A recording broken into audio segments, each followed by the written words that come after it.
ఇంత ముందు కూడా జరిగినాయి. పుల్వామాది అయితేంది, ఇప్పుడు ఇదైతేంది. ఇప్పుడు ఇప్పుడు వేరే రాష్ట్రంలో ఎలక్షన్ ఉంది అని అంటే ఇక్కడ ఆటోమేటిక్గా దాడులు జరుగుతాయి.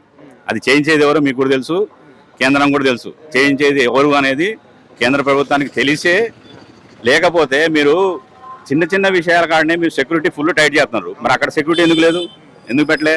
సెంట్రల్ గవర్నమెంట్ ఏం చేస్తుంది సార్? సెంట్రల్ గవర్నమెంట్ ఏం చేస్తుంది? ఇప్పుడు మీ కేంద్రంలో ప్రతి విషయం భద్రత లోపమే అంటారు. భద్రత లోపమే. దాని గురించి మీకు తెలిసే ఉండొచ్చు అనుకుంటాను నేను. ఎందుకంటే చూస్తే అక్కడ సిచ్యువేషన్ చూస్తే అట్నే ఉంది. ఇప్పుడు సెక్యూరిటీ లేదు, ఉన్నది ఉన్నోళ్ళకి సెలవులు ఇచ్చేసి మీరు ఇళ్లలో ఉంచేసి ఆడ ఎవరిని భద్రత పెట్టకుండా ఇప్పుడు ఉండాలిగా. ఇప్పుడు 250 మందో 300 మందో 1000 మందో 1500 మంది అక్కడ ఉన్నప్పుడు ఉన్నారుగా పర్యాటకులు ఉన్నప్పుడు మీరు సెక్యూరిటీ ఉంచాలిగా. అక్కడ బాధ్యత ఎవరిది? సెంట్రల్ గవర్నమెంట్ ఎవరిది ఉంది? స్టేట్ గవర్నమెంట్ ఎవరిది ఉంది? ప్రతి చోట కూడా మీరే ఉన్నారు. మరి మీ భద్రతలో లోపమే అంట నేను. మీ భద్రత లోపమే. వేరే నుంచి వచ్చి చేసిన దాకా కూడా మీరు ఏం చేస్తారండి? మీ గవర్నమెంట్ ఏం చేస్తుంది?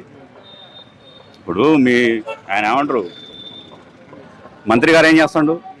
ఇప్పుడు సెంట్రల్ మినిస్టర్ ఉండు, ఆయన ఏం చేస్తాడు? పెట్టారుగా.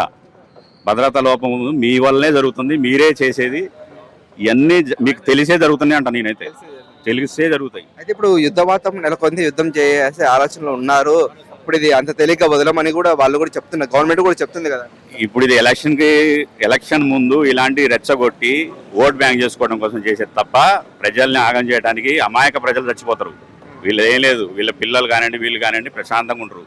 హాయిగా ఏసీ రూములలో వాళ్ళు చదువుకుంటారు, వాళ్ళు జాబులు చేసుకుంటారు, అవసరం ఇతర దేశాలలో ఉంటారు. ఏడున్న అమాయకులే.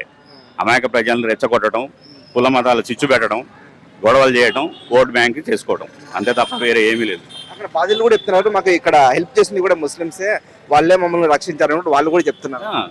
అది చూస్తున్నాం మనం సోషల్ మీడియాలో చూస్తున్నాం, న్యూస్లో చూస్తున్నాం. కాకపోతే ఏంటంటే ఈ గోధి మీడియా ఏం చెప్పదు, ఏం చూపించదు, పేపర్లో రాదు, న్యూస్లో రానియదు. ఇది ఉన్నదేగా అమ్ముడు పోయింది మీడియా అమ్ముడు పోతే ఇంకా దేశం ఏం బాగుపడుతుంది, రాష్ట్రాలు ఏం బాగుపడతాయి? నిజాలు బయటికి రావండి. మొత్తం ఎక్కడికక్కడ కప్పి పెట్టేస్తారు. ఆల్రెడీ వాళ్ళు ముందే అన్ని తయారు చేసి పెట్టుకొని మాట్లాడతారు. మొత్తం తయారు చేసి రెడీగా ఉంచుకుంటారు. దీనికి ఏం మాట్లాడాలి, ఏం చెప్పాలి ముందే ప్రిపేర్ అయి ఉంటారు. అమ్ముడు పోయిన తర్వాత ఏదైనా చేస్తామండి. ఇప్పుడు మేము ఉన్నాం, ఏమైనా తీసుకుంటే ముందే మాట్లాడతాం. అందుకే ప్రతిదీ ఆడ ప్రీపెయిడ్గా చేసింది, అది వేరే ఏమి లేదు. ఇప్పుడు చేయాలి. ఇంకొక స్టేట్ ఉంది, 250 సీట్లు ఉన్నాయి. అవి రావాలి అంటే ఏం చేయాలి? ఏదో ఒకటి మతకాల, అది ముస్లిం హిందూ ముస్లిం వేరే ఏమీ ఉండదు. ప్రతిదీ అదే కేంద్రం చేసే పనే అది, వేరే ఏమి ఉండదు.